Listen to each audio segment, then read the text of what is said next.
నమస్తే, నేను Yogita. Welcome to సత్యాగ్రహి. మన రాష్ట్ర రాజకీయాలను చూస్తుంటే ముసలి వాళ్ళకు కూడా పళ్ళు రాలిపోయేలా నవ్వొస్తోంది. అదే సమయంలో ఒళ్ళు గగురు పొడిచి రక్తం మరిగిపోయేలా కోపం కూడా వస్తోంది. ఎందుకంటారా?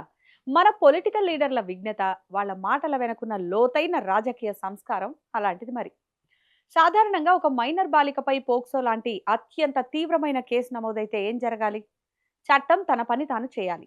బాధితురాలికి న్యాయం జరగాలని సామాన్య జనం కోరుకుంటారు. కానీ మన తెలంగాణ రాజకీయ మేధావులు మాత్రం దీన్ని ఒక అద్భుతమైన ఫ్యామిలీ డ్రామాగా, బావామరదళ్ల లవ్ స్టోరీగా మార్చేస్తున్నారు. అసలు ట్విస్ట్ ఏంటో తెలుసా?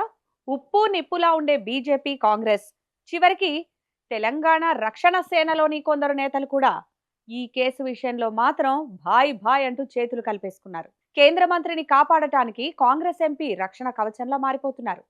ఈ విచిత్రమైన పొలిటికల్ ఫ్రెండ్షిప్ వెనకున్న అసలు సీక్రెట్ ఏంటి? వీళ్ళంతా కలిసి సీఎం రేవంత్ రెడ్డిని కాపాడటానికి ఒకే టీంలా బ్యాటింగ్ చేస్తున్నారు.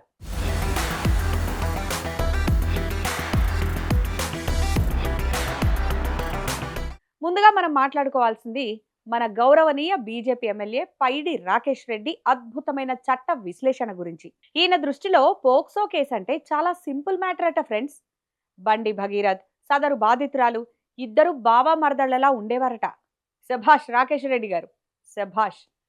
చట్ట పుస్తకాల్లో, ఐపీసీ సెక్షన్లలో ఎక్కడా లేని కొత్త డెఫినిషన్ ని కనిపెట్టారు సార్ మీరు. రేపొద్దున కోర్టులో జడ్జి గారు అడిగితే కూడా లాయర్లు ఇదే వాదిస్తారా? లార్డ్, వాళ్ళు బావమరదళ్ళు, చిన్నప్పుడు ఆడుకున్నారు కాబట్టి ఇక్కడ భారత రాజ్యాంగం, పోక్సో యాక్ట్ వర్తించవు అని కొత్త జీవో పాస్ చేయిస్తారా ఏంటి? ఇంకొక బ్రహ్మాండమైన ముచ్చట చెప్పారు ఈయన. ఇది తెలంగాణ ప్రజలకు అసలు సంబంధం లేని సమస్యట. ఎంత మాట!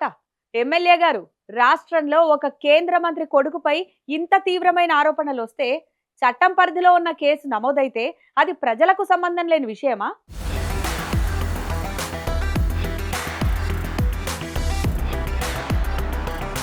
రేపొద్దున సామాన్యుడింట్లో ఇలాంటి ఘోరం జరిగితే చట్టం ఇలాగే స్పందిస్తుందా? మరి ఈ కేసుకు బీజేపీకి ఎలాంటి సంబంధం లేదని చెప్పడం ఈ శతాబ్దపు అతిపెద్ద హాస్యాస్పదమైన జోక్ కాదా? బండి భగీరథ్ తండ్రి బండి సంజయ్ ఎవరో గల్లీలో ఉండే సామాన్య కార్యకర్త కాదు బాస్. ఆయన బీజేపీలో అత్యంత కీలక నేత, దేశ కేంద్ర మంత్రివర్గంలో సహాయ మంత్రి. అలాంటిది మాకు సంబంధం లేదు, పార్టీకి సంబంధం లేదు అని చేతులు కడిగేసుకుంటే ఎలా సార్? జనాలు అంత అమాయకులుగా కనిపిస్తున్నారా ఏంటి? ఇక్కడితో కథ ముగిసిపోలేదు. అసలైన ట్విస్ట్ లీడర్ అప్పుడే ఎంట్రీ ఇస్తారు. సాధారణంగా ఢిల్లీలో గానీ, గల్లీలో గానీ బీజేపీ మీద ఈగ వాలినా సరే కాంగ్రెస్ నేతలు ప్రెస్ మీట్లు పెట్టి విరుచుకుపడతారు. కానీ ఇక్కడ సీన్ రివర్స్ అయింది. బండి సంజయ్ను మంత్రి పదవి నుంచి దించాలని, ఆయన రాజీనామా చేయాలని స్వయంగా బీజేపీ లోపలుండే కొంతమంది నేతలే గోతులు తవ్వుతుంటే, మన కాంగ్రెస్ ఎంపీ మల్లు రవి మాత్రం బండి సంజయ్కు ఫుల్ సపోర్ట్ ఇస్తూ రక్షణ కవచంలా నిలిచారు. ఇది కదా మనం ఎప్పుడూ చూడని సరికొత్త 2026 మోడల్ రాజకీయం. మల్లు రవి ఏమంటున్నారో తెలుసా? పిల్లలన్నాక తప్పులు చేస్తారు, దానికి తండ్రి ఎందుకు రాజీనామా చేయాలి అని ఎదురు ప్రశ్నిస్తున్నారు. హబ్బబ్బబ్బబ్బబ్బా, ఎంతటి పితృవాత్సల్యం, ఎంతటి దయాహృదయం మన మల్లు రవిది. పిల్లలన్నాక తప్పులు చేస్తారట, దాన్ని లైట్ తీసుకోవాలట. సార్ మల్లు రవి గారు, ఇక్కడ జరిగింది చిన్నపిల్లల బడిలో పెన్సిల్ దొంగతనం చేయడం కాదు సార్, లేదా పక్కింటి తోటలో జామకాయలు కోయడం కాదు. ఒక మైనర్ బాలిక జీవితానికి సంబంధించిన, భవిష్యత్తుకు సంబంధించిన అత్యంత తీవ్రమైన పోక్సో కేసు సార్ అది. దీన్ని కూడా ఇంత సింపుల్ గా పిల్లలు చేసే తప్పని సర్ది చెప్పడం ఒక కాంగ్రెస్ ఎంపీకే చెల్లింది.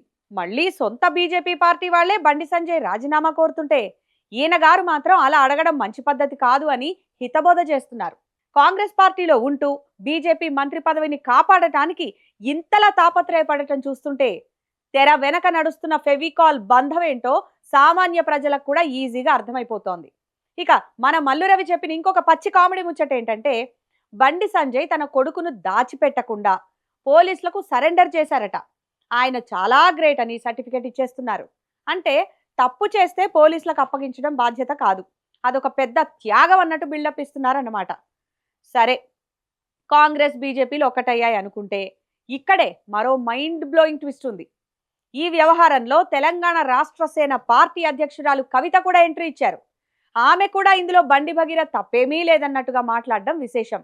బండి భగీరథ్ ఏమైనా రాజకీయాల్లో ఉన్నారా ఏంటి? అన్నట్టు ఏమైనా ఉంటే పోలీసులు చూసుకుంటారులే అని బండి సంజయ్కి ఇండైరెక్ట్ గా మద్దతుగా నిలిచారు.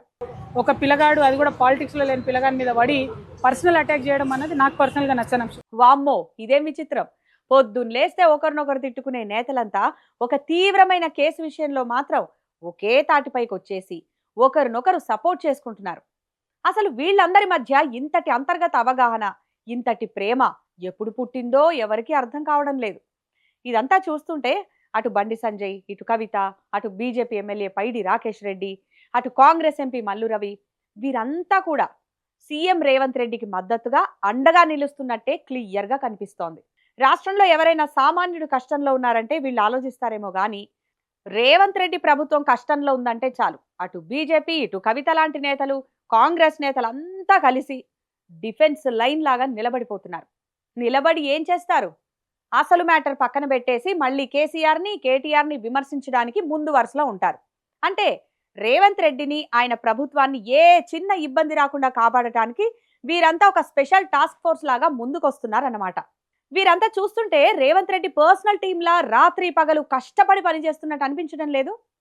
రాష్ట్రంలో చట్టం, న్యాయం, బాధితులకు రక్షణ అనే విషయాలను పక్కన పెట్టి రాజకీయ పీఠాలను, పదవులను కాపాడుకోవడానికి నేతలాడుతున్న ఈ బావమర్దళ్ల డ్రామా గేమ్స్ ఎటు దారితీస్తాయో కాలమే సమాధానం చెప్పాలి. మరి తీవ్రమైన పోక్సో కేసుకు మన లీడర్లు ఇస్తున్న ఈ సరికొత్త పొలిటికల్ డెఫినిషన్ పై, ఈ ఆల్ పార్టీ ఫ్రెండ్షిప్ పై మీ అభిప్రాయం ఏంటో ఈ వీడియో కింద కామెంట్ బాక్స్ లో మాకు తెలియజేయండి. వీడియో నచ్చితే లైక్ కొట్టండి, అందరికీ షేర్ చేయండి. ఇలాంటి interesting, satirical and political updates కోసం మన ఛానల్ ఇప్పుడే సబ్స్క్రైబ్ చేసుకోండి. Thanks for watching.